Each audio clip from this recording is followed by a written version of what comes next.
Empoli xej Inter 2, ritornajna għal-rebħ f'logħba illi ħanejdu hekk kellna nirbħu bil-fors, kellna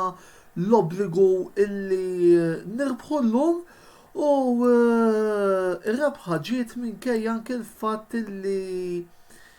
kellna xi elementi ta' turnover fl-iskwadra illi permezz tagħhom ukoll serraħna diversi players titolari u kif qegħdin taraw fuq l-isfond ħansejħulu hekk il-BOV player tal-logħba huwa Danilone fashion blogger d'Ambrosio illi l-ewwel għala goal shirt u mbagħad skurja l-gow tal-1-0 illi bih ftaħna la u bdejna ukoll bdejna wkoll il-triq lejn din ir-rebħa. Oġobni ħafna dak il-cross fit-tul li kien hemm fil-gow ta' Danilo llum. U anki l-assist tajjeb illi taħ Sanchez, Valderi, ħanejdu bħala lob, l-lum nħosni sodisfat iżjed mill kont mill-approach u l-tip tal-loba li kellna kontra l-Juventus. U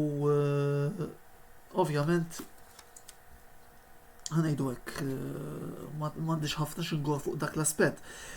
Meta rajt informazzjoni inizjali qbilt magħha anki minħabba l-fatt li kellna nserħu xi players għalkemm ħanejdu hekk forsi seta' serraħna rażejra l-Lautaro llum għalkemm jekk fin-noti li kont qed nikteb tal-logħba wara l-ewwel taqsima kont qed ngħid anke l-sħabi se nċempel il takil avvisto biex naraw naqa' Lautaro sar minnu. Lautaro risponda preżenti u kien hemm fl-assist tat-tieni gowl illi skurja Federico Di Marco li ħadd pjaċir narah jiskurja. Kien ħaqqu llum kellu logħba tajba u għaldaqstant ngħidu hekk sodisfatt bil-fatt li skurjaw Danilone fashion blogger u Federico Di Marco. Bravi ragazzi, kienet logħba li anke stajna rbaħna bi-skor ikbar iżda sibna lill-Vikarjo l-gowler tal-Empoli li kien forma tajba ħafna u ħanejdu hekk kienet rebħa importanti anki wara l-fatt li konna neqsin mir-rebħ minn żewġ logħbi tal-daqstant kienet importanti illi nagħtu risposta dovuta wkoll għal fini ta' klassifika il għaliex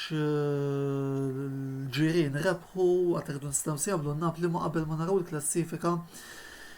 issa se mmorru se naraw ir-riżultati tat-tim li kellna llum li huma sew mill-Italja u ħanagħmel off topic qasir ser naraw nurikom ukoll ir-riżultati li kellna llum ġewwa l-Ingilterra u ħanibdew mill-kolonna tax-xelluk ħanitkellmu fuq is-Serje A. Tispikka t-telfa ta' Juventus fuq fil-Allianz kontra Sassuolo fil-fatt qed nara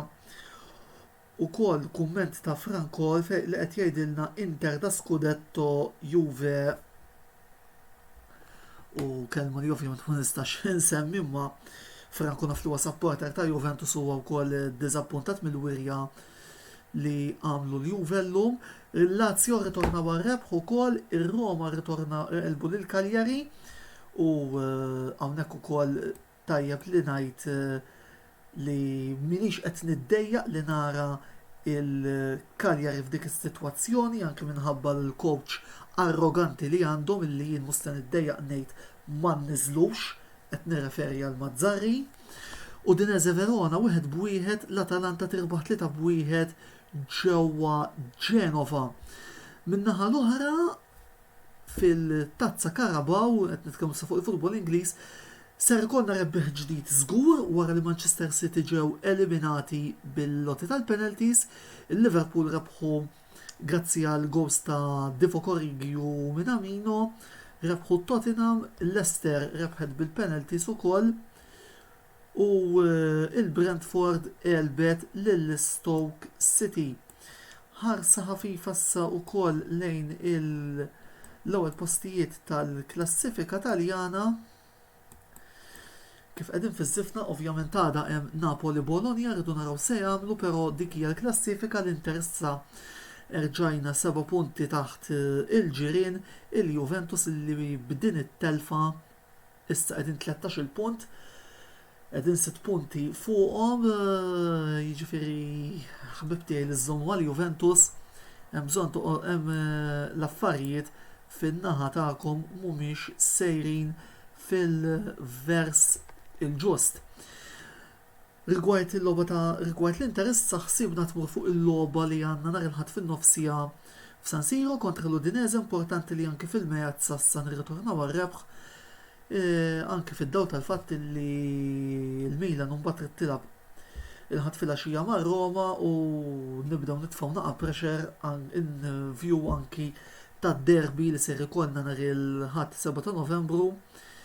illi minn issa nista' ngħid li naħseb ser ikun id-dwar daj għall-istaġun tal-Inter biss qabel id-derby fadal l-Udinese nhar il-ħadd u fadal ix-Sheriff bħallum ġimgħa logħba u nikkonċentraw naqriżiet fuq dawn il-lobiet. Nhar il-ħadd forsi kun mitqasret fuq l-logħba tal-Udinese mhux li ma nagħmilx turnover, ma forsi ċertu players nara nsarħhom x'naqra. Case in point Martinez li kieku jina nserħu għal mal-Udinese ħalli mbagħad nibda b'Dzeko u Lautaro ma' Sheriff, jekk Korrea ritorna nibda lilu bħala titolari u ħanejdu hekk nistenna li nara b'defiża tas-soltu bi Skriniar, D'Ambrosio u Bastoni, jekk Perisic għadu dubjus nerġa' nserħu mal-Udinese mbagħad ħalli jidħol max-Sheriff għax max-Sheriff hija importanti issa kif ġew l-affarijiet u forsi nagħti naqriżjed minutaġġ jekk dejjem jibqa' f'siktu l-sensi li lum sew Gagliardini tħassrulhom il-gols kienu bħalma wkoll forsi kien dak il-penalty li kellu jagħti fl-ewwel taqsima. Jiġifieri ma ngħidu hekk illum għandna l-fejn nkunu sodisfatti mill-wirja li rajna mill-plejers tat-tim tal-Inter. Jiena lista ser naqaf hawnhekk, l-appuntament tiegħi magħkom huwa l-għada fid-9 għall-programm l-intervista fejn il-ħsieb huwa li niddiskutu l-logħba bil-Kirkara Hibernians li ser tintlab is-sibt fit-Tony Benzina Stadium. Komplu segwu l-kontenut li qed ikollna sew fuq Facebook kif ukoll fuq l-istazzjon uffiċjali ta' YouTube fejn minn hawn ftit ieħor ikollna dan il-video illi qegħdin taraw volder taraw issa għax tliftu l-ewwel parti tinkwitaw xejn daqs kwart 20 minuta oħra dan l-istess video ikun fuq YouTube kif ukoll forsi żittat il-lejla l-iktar kminja da filgħodu l-aġġornamenti fuq il-kampjonat taż-żgħażagħ sezzjoni C. Illum kanna l-lobit minn sezzjoni ċe jekk intlabu considering il-maltemp li għaw Malta. Mil-bqija għal-issa naqaf hawnhekk nawguralkom il-lejl it-tajjeb, ħudu ħsieb u bħal dejjem Forza Inter.